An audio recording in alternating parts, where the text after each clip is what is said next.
In this video, I will tell you how you can install Pikashow app without downloaders. So first of all, go to your device settings from the home screen, navigate to security and restrictions and turn on unknown sources to allow installation of third-party apps. Go back to home screen and open your device built-in browser app.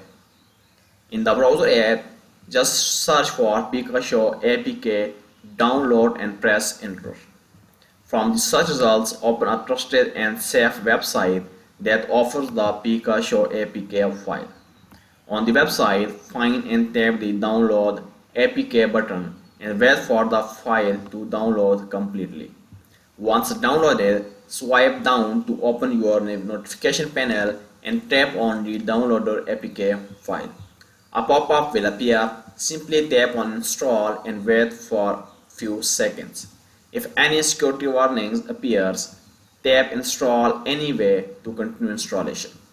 Let the installation process complete without closing or interrupting it. Once done, tap Open and enjoy watching free shows on Pikashow. Thank you for watching.